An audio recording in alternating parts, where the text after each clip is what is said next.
Welcome to another Gearwig Battle Report, a 35-point game between Brenden Cygnar and Skorne at Crossroad Games in Standish, Maine. Lauren brought Rasheth and a small amount of beefy units. She has a min unit of Arcuare, a Titan Gladiator, a Titan Cannoneer, a Basilisk Krea, a Bronzeback. The unpainted model in the back is an Extoller Soulward. He is the hero in the Broken Roads campaign, and this is a part of that.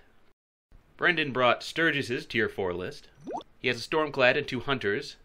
He has 2 Storm Towers, 3 Stormsmith Stormcallers, Allison Jakes and her Grenadier.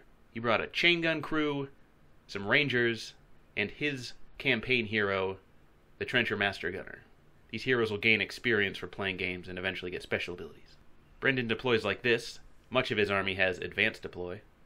This is a special campaign scenario called Ambush, where each player deploys one model or unit off to the side. Brenden has deployed his Rangers way out here on the side as per the scenario. Lauren deploys like this, mostly centrally. They are fighting over one zone in the middle, and they need their caster or hero in that zone to score a point. And she puts her Extoller Soulward out on this ambush area.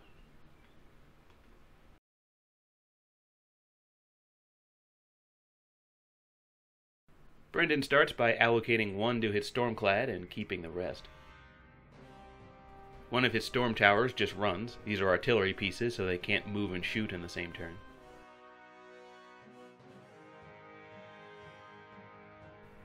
One of his Hunters advances up. He's already able to take a shot at the ambushing model, and does. He needs a 7 to hit, and hits. He'll be rolling dice -3 for damage, and does just enough damage to kill him. So shall it be for all unpainted models. The second Lightning Tower just shimmies behind the wall.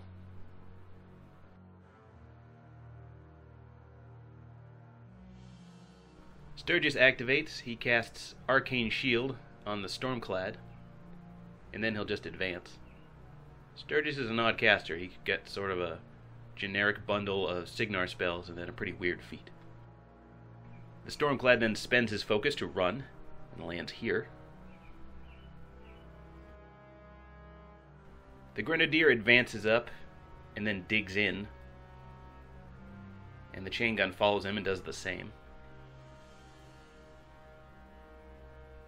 And the Trencher Master Gunner hero does the same.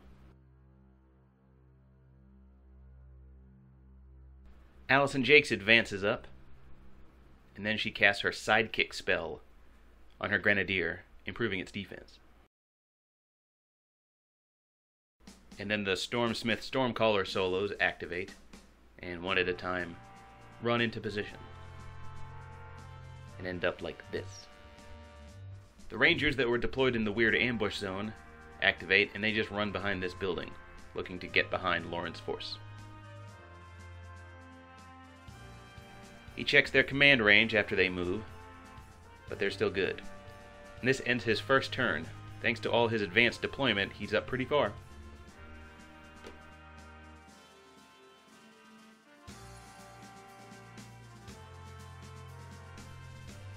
Lauren starts by activating her Gladiator and running it straight up the middle.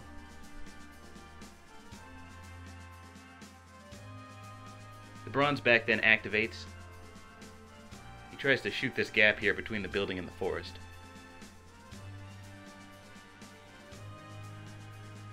And ends up there.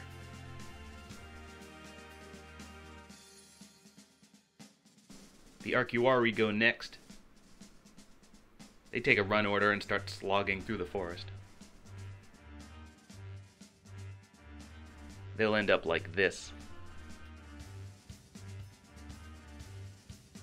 The Krea follows right behind them. The Cannoneer advances up. He's looking to take a shot at the Stormclad, but the shot ends up just short and deviates harmlessly. Rasheth goes last. He just advances up and dumps some fury to make room for leeching on the next turn. And that ends Lauren's first turn.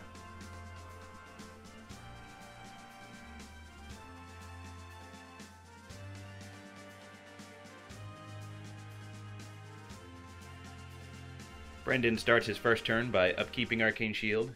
He'll allocate 3 focus to the Stormclad and 1 to each Hunter.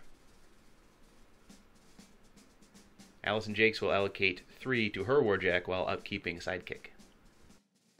A Stormcaller runs, hoping to get into position to use a Triangulation next turn. A Hunter activates. He just advances, and then takes a ranged attack against the Cannoneer.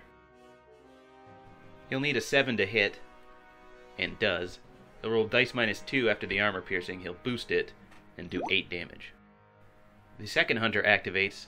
He advances up past the wall, looking to make the same shot against the Cannoneer. He'll also need a 5 to hit. His attack hits, and also does 8 damage. The chain gun activates. It advances and digs in again. Not a lot for it to shoot at in this match. The Grenadier activates next and advances up, making sure to keep those 2 trencher models base to base with it so they can reload its gun. He fires his AoE ranged attack at the Gladiator, but ends up just short, and it will scatter. Somehow we get 12 hands in here to move this thing, and it ends up landing on 2 of the Arcuari. He'll boost the damage, rolling dice -9. He'll do 4 damage to one, and then another 3 to the other. The Grenadier gets a second shot. This will also scatter. It just clips the Gladiator. He'll roll dice -12 this time, but actually do 2 damage. His trencher buddies load up a third shot, but this one just scatters harmlessly. Fragile Allison Jakes advances toward the forest to get a little concealment and keeps her Jack in control range. A lightning tower fires into a Gladiator. He needs a 5 to hit, and does. He'll roll dice -5 damage and do 2. He rolls a 3 on the lightning generator die, so it'll bounce to 3 additional models. We have to measure, but the closest ones ends up being the Arcuari. At dice -5, the first takes 3 damage, and the second takes 1. Then on to the Basilisk. I'll roll dice -6. And when we eventually get all the dice there, do 1 damage to the Basilisk. The second Storm Tower also fires at the Gladiator, but ends up being just out of range. Then the Rangers activate, and they just run, looking to get way behind Lauren's forces. One Ranger ends his run out of formation and has to check to see if he flees, but he doesn't. A second Stormcaller runs, hoping to set up a cool triangle for next round. And then the Stormclad activates. He spends a focus to charge the Gladiator. His 8-inch charge is just enough to get him within reach of his sword weapon. He won't be able to use his buckler, but that's okay. He needs a 5 to hit with the sword. And hits. He'll roll straight dice and do 13 damage. The Electro Leap will hit the Arcuari. It'll do another 3 damage and destroy him. The Stormclad buys another sword attack that hits. It'll roll straight damage again, this time doing 8 damage. Now the Electro Leap bounces to Rasheth, and at dice -4 takes 6. He buys another Stormclad attack, but this one misses. Sturgis activates and just advances up behind the wall. He has a pistol, but there's no one to take a shot at. And that ends Brenden's second turn. He has his hero in the zone and is not contested. Scoring begins at the end of Lauren's next turn, so if she doesn't get into the zone and contest it or kill the hero, Brenden will start scoring points.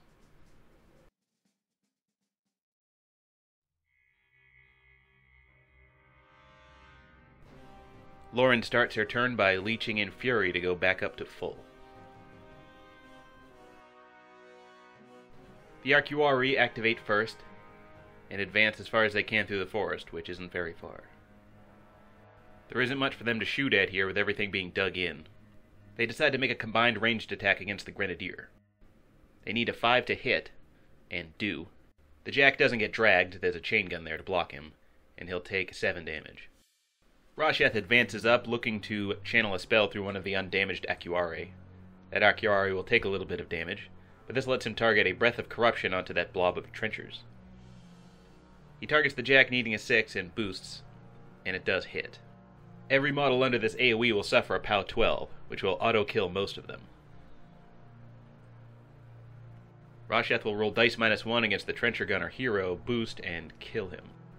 Now Brenden will no longer be able to score that zone. The Grenadier will suffer a dice -3 roll and take 3 damage, and that AoE will stay in play for a round. Rasheth heals a point on the crippled gladiator, and then he advances forward to punch the Stormclad. He'll need a 6 to hit, and does. With Arcane Shield up, she'll be rolling dice -7, so she boosts and is able to do 7 damage. Her second attack also hits. This attack is at dice -6, but only does 3 damage. Her last initial attack hits, but even with the boosted damage, does 0 damage. She can buy one more attack, this hits, can't boost it though, and it does 0 damage. The Cannoneer advances, careful to stay out of the Stormclad's reach, and then fires at the Hunter. She boosts the attack roll needing a 9, but misses, and then scatters away. The Basilisk activates. He advances a little bit through the woods and then uses his Animus, Paralytic Aura, to protect against shooting. The Bronzeback activates and runs toward Rasheth and faces the Rangers that are getting behind him. The poor Bronzeback's sort of been at 6s and 7s all game, which is not really what you want your best model to be doing. This will end Lauren's second turn. She got rid of the scoring threat, but still has an arcane shielded Stormclad right in her face.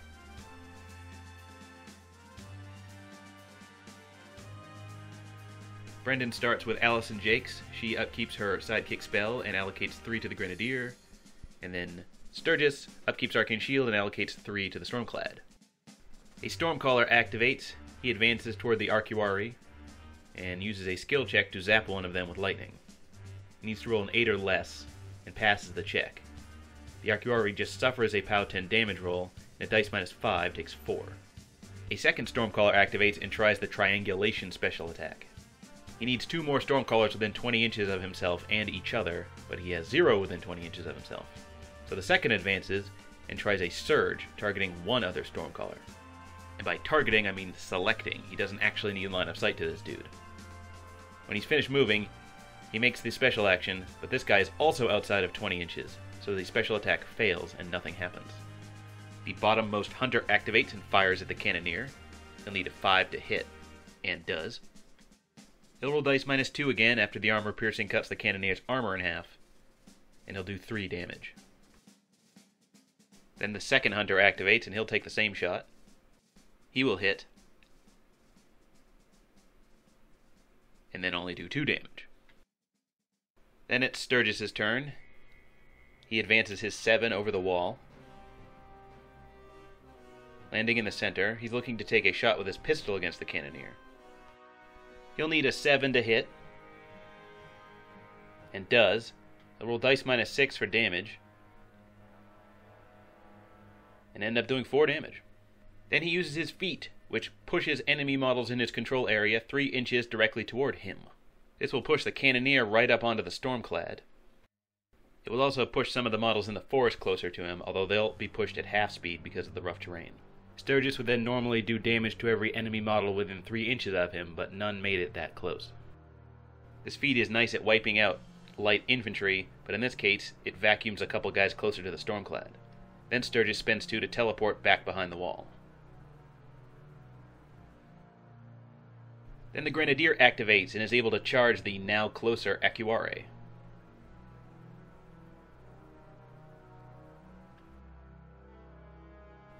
His charge attack will need a 6 to hit, and it does. At dice -3, it will do 6 damage. He buys an additional attack. This attack also hits, and at dice -3, he's able to finish off that trooper. He can then buy an additional attack against one that was already wounded previously. This attack hits. He'll roll dice -3 again. He'll do 4, and that's enough to destroy him. These guys have pretty low armor for 8-box infantry. Allison Jakes advances up to keep her Jack within command range. She fires a pistol shot off at the Arcuari. She'll need a 9 to hit, but it'll miss. Then the Stormclad takes his initial buckler attack against the Cannoneer. It's crippled, so he only gets one die and misses. Then his Storm Generator Blade, this needs a 5, but also misses. He buys an additional blade attack. Finally, he hits the Cannoneer. He'll roll dice +1 for damage now, and do 10 damage. The Electro Leap will bounce to the Gladiator and do dice -9 for 1 total damage. And this attack killed the Cannoneer. The Stormblade buys an additional attack, this time targeting the Gladiator. He still needs 5s to hit, and he does. He'll roll straight dice for damage, and the Gladiator takes 7 damage. Then the Electric Leap bounces over to the Kriya, who takes 3, and this also killed the Gladiator. You can buy another attack on the Kriya now. This hits, and at dice +3, does 9 damage. He elects not to Electro Leap for fear that it might hit his Grenadier. One of the Storm Towers activates and fires a shot at Rasheth. He only needs a 3 to hit the big fat dude. And does. He has to roll 1 less die of damage because Rasheth is so fat, which makes sense if you don't really think about it. And he does 5 damage. The Lightning Generator only bounces once now over to the Bronzeback for 0 damage. The second Storm Tower fires into the back of his own Stormclad. He only needs a 5 to hit and does, thanks to the Paralytic Aura and Backstrike bonus canceling out the firing into melee penalty. The Lightning Generator will bounce 3 times this time. It bounces to the Kriya where it does 4 damage. Now we have to measure who's closer, the Grenadier or Rasheth. It ends up being the Grenadier.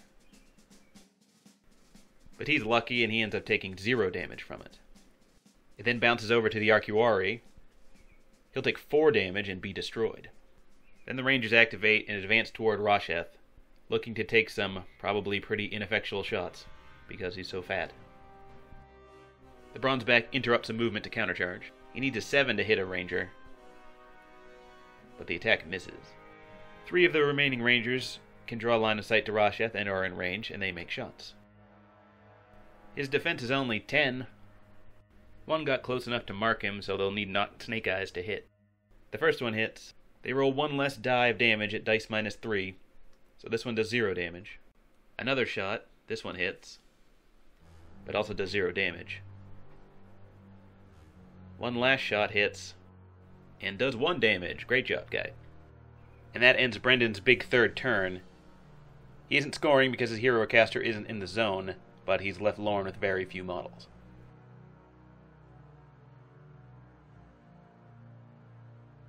Lorne has to try a crazy assassination now. Her poor Bronzeback is out of position and facing the wrong way. So it's all down to Rasheth. He's going to have to deviate a couple Breaths of Corruption onto Brenden's caster. He starts by advancing up a little bit. Rasheth then uses his feet. All living models in his control area will suffer -2 armor and strength. So this is just to drop Sturgis' armor down by 2. Lauren can cast Breath of Corruption twice. The first one scatters harmlessly, but the second one scatters perfectly, directly towards Sturgis for 4 inches. That'll plop right on his head. He'll suffer a POW 12 damage roll. Lauren will boost this. It'll be dice -1 thanks to her feet. And Sturgis will take 8 damage.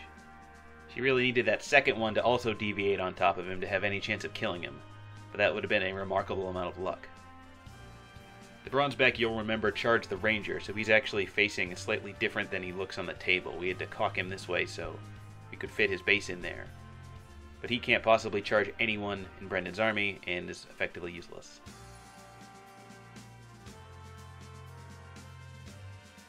Brenden looks to finish the game by allocating 3 to his Stormclad and having Allison allocate 3 to the Grenadier. The Grenadier then charges. Even with the forest, he can get within melee range of Rasheth. He needs a 4 to hit, and does. At dice -2, he ends up doing 5 damage to the Warlock. He buys an additional attack. This one also hits. At dice -2, it'll do 6 more damage. He can buy 1 more attack. That'll hit. And this will do 4 damage. Then it's the Stormclad's turn. His first blade attack. This will hit. He'll roll dice plus 5 damage. And he'll do 12 that must be transferred. He buys another attack. This attack will hit. And when he rolls dice plus 5 here, on no transfers, it will kill Rasheth. And that ends the game. Lauren is just getting started with Skorne and brought a army list with a very low model count. Low model count armies are often more difficult for beginners. They amplify their mistakes because each individual model is worth so many points that if you mess one up, it can really hurt. When Lauren's Bronzeback was deployed a little too far north and had to get around the forest, that effectively took him out of the game. The game wouldn't last long enough for him to get back into it, so that was really devastating. It can be tough for people starting out because the starter boxes always come with a bunch of war beasts, and beginners just tend to have low model count armies generally, and that can add to their early difficulties. I often see new players go out and buy the most expensive model possible in the hopes of making their army better. They'll go out and get Deathjack or the Behemoth or something, because on paper they look so good. But when you bring them into your army list, you have to make sure they earn their points, and that your opponent can't counter them with cheaper units and put you on the back foot. All of that said, Lauren had the tools here to give Brenden a better game. If our Acuari had been deployed a little more centrally or away from those woods, they could have tracked down those hunters and dragged them forward, making them effectively useless. The Bronzeback would have worked better as a second-line war beast. After the Stormclad had charged, the Bronzeback could have moved in to finish him off. He was one of the few models with enough power here to break through that arcane shield. On the other side, Brenden did well to use his feat for purely positioning purposes. There was really nothing for him to blender with it, no light infantry to kill. So when that fails, just use it to push some big heavy guys into range of his Stormclad, who then had a pretty epic activation, killing 3 war beasts in one turn. So that worked out pretty well. Thank you for watching. For more battle reports, articles, and guides, check out Gearwig.com. You can email me at boss@gearwig.com, or check out our Facebook or Twitter pages. If you want to help the site, tell a friend, and subscribe to our YouTube channel. Thank you.